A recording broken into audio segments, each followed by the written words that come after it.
Good morning and welcome to Rising. We have a perfectly adequate show for you today. Nile, there has been entirely too much collegiality, cordiality, agreement between us this week. So I wrote a radar you're definitely not going to like to get us off fighting finally. Well, I like to think that we have some things that we can have a spirited disagreement about, and this sounds like it's going to be one of them. So why don't you tell us what's in your radar? Well, Senator Bernie Sanders returned to the Joe Rogan experience yesterday, and what an episode it was.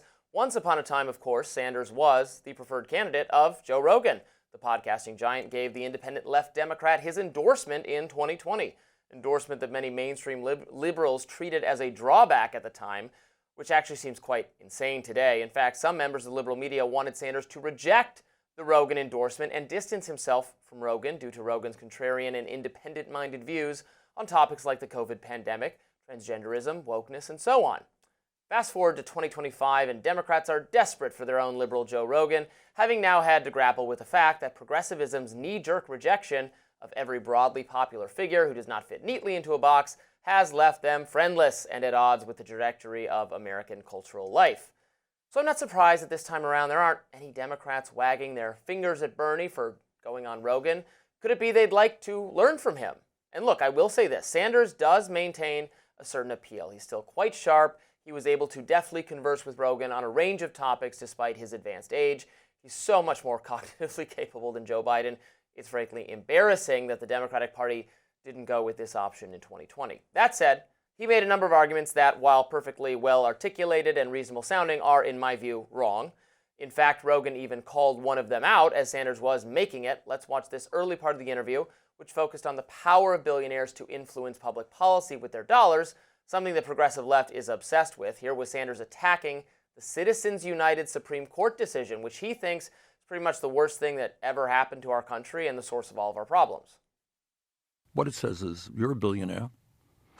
You have now the constitutional right, because your money is your freedom of expression, right? So you don't like Bernie Sanders? You can put millions or hundreds of millions of dollars into a campaign and express your view about how terrible Bernie Sanders is, right. And you can buy that election, right? That's your constitutional right. I think that's probably the worst decision that the Supreme Court has ever made. So what is the result of that decision? Let's set aside for the moment, but we'll come back to it. The obvious problem Sanders is complaining about, a Supreme Court decision that allows you to, well, use your free speech to criticize Bernie Sanders. To my mind, that's something that should obviously be permissible in a democracy. Here's the next part. Elon Musk, and I know Elon was on your show, and he's here in Austin, huh? Yeah. Okay. And we could talk about Elon, but he spent $270 million to elect Trump as president. Okay. I think that's absurd that any one person. What's the most someone donated towards the Harris campaign? They spent a lot of money on Harris as well. They spent $1.5 billion just combined over the course of a couple of months. You got it. All right, let me talk about it. So I'm not here just to say it's a Republican. That's my point here. Ding, ding, ding. Thank you, Joe Rogan, reminding viewers that it is not the case that one party received tons of money from wealthy people and the other does not. Both parties and their candidates are the recipients of huge sums of money. The reason for that is because the federal government has tremendous power to affect the bottom lines of wealthy people. That is why they spend so much. The feds get to decide whether to break Meta into a bunch of smaller companies. So of course Mark Zuckerberg is going to spend his money to stop that. The feds get to decide whether Amazon, the most efficient engine of meeting human need ever devised, gets hampered by costly regulation.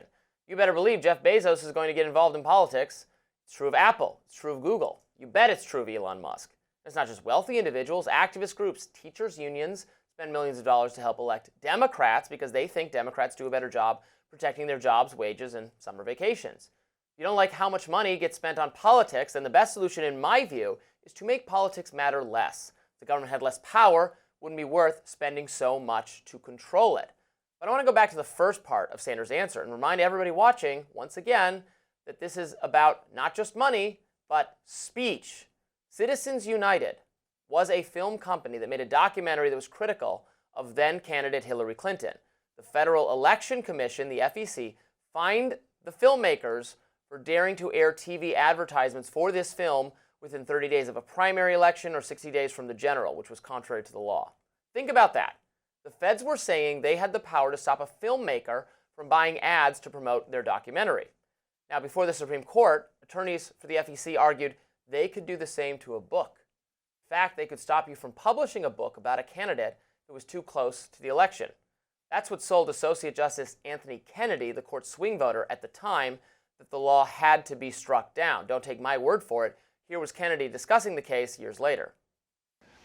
The attorney for the government of the United States argued that if there was an upcoming political campaign, I forget maybe 6 weeks, and a book was being published or a movie being produced, and it was critical of a candidate, that you could stop publication.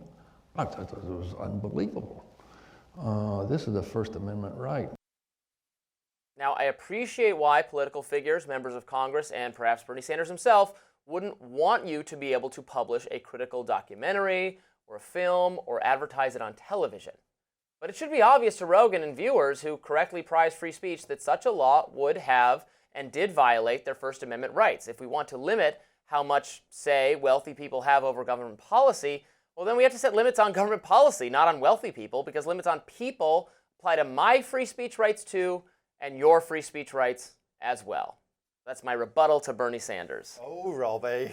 Oh, dear. Tell me why I'm wrong, Nile. We'll certainly get off to a disagreement here. Look, I could quibble with some of the characterizations there of the Citizens United, the organization, and Citizens United, the decision. But I think where we differ on this question is actually a larger question, because to me it seems completely obvious that if you permit corporations, which Citizens United did, to spend unlimited amounts of money backing one candidate or hampering another, you are effectively drowning out the free speech of people who do not have those means. And so Sanders was right to acknowledge that this is not a one-party equation. Yes, Elon Musk spent almost $300 million. That's a vast sum of money. But there are people on the Democratic side who spend that amount of money too.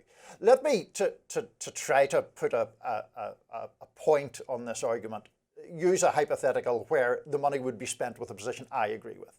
I have argued here in favor of gun control numerous times. Michael Bloomberg basically agrees with me on that.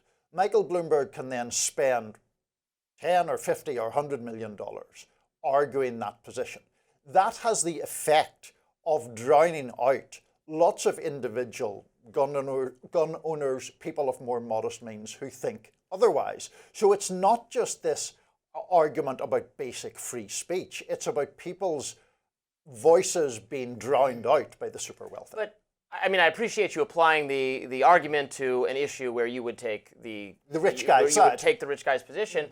I guess I philosophically don't agree with that, or I don't think that's something to be addressed. I mean, you and I, as virtues of being television hosts, have a somewhat unequal ability to project our speech versus someone commenting in the YouTube comments on the show. Mm-hmm. That's just the nature of reality. I mean, the New York Times does endorsements for candidates. They did a quasi-endorsement of Cuomo over Mamdani using their free speech rights to do so. Mm-hmm. That has tremendous power and influence. It matters more than Joe Smith on the streets endorsement. It's an unequal use of speech, but it is just, I guess it's not to me an improper use of speech. The New York Times Corporation can use its speech to advocate for whatever public policy, to advocate for specific candidates. Mm-hmm. We all accept, I mean, maybe there's some right-wing people who think that should be not allowed, but generally speaking, we say, well, yeah, that's free speech. I don't see how it's different if the company is Burger King or Bloomberg or whatever, using their speech to advocate for the things they want. They have more influence to do it. Maybe that's lamentable. And then of course, we don't have time to get into this. I also probably disagree with you on how much impact that can actually have in terms of the actual motivating of voters. Obviously, just drawing attention to something helps. Elon Musk, what he probably did best for Trump was turn his social media site, his speech platform, into a much more pro-Trump organization. Was that, even if we had stricter campaign finance laws, how could you have a law that stops him from using the platform he owned? That's a very speech focused thing, right? Right, but I mean, that is obviously a speech platform. I think these are hard to differentiate. Well, I don't think they're that hard to differentiate, with all due respect, because I think when you're talking about spending money with the express purpose of electing a particular candidate in terms of advertising and so on and But so it's forth, what you're spending that it on. is different from actual free speech rights and, as I say, overwhelms the free speech rights of people who do not. I guess if you were like giving it to somebody to change that, like, I'm giving you $200, now you have to vote for whoever, maybe. But again, the thing you're buying with the money is a billboard or an advertisement, or it's a speech thing. Right, but the fact that rich people or interests don't carry every election, as Andrew Cuomo just found out, which we'll talk about in a second. Can't wait to talk about that. That does not mean that money doesn't give you an advantage. And if that advantage is rendered limitless by a lack of campaign finance restrictions, I think that's a problem. Coming up, President Trump is screaming fake news again, this time over CNN, and the New York Times is reporting on his administration's strikes in Iran. Stay with us.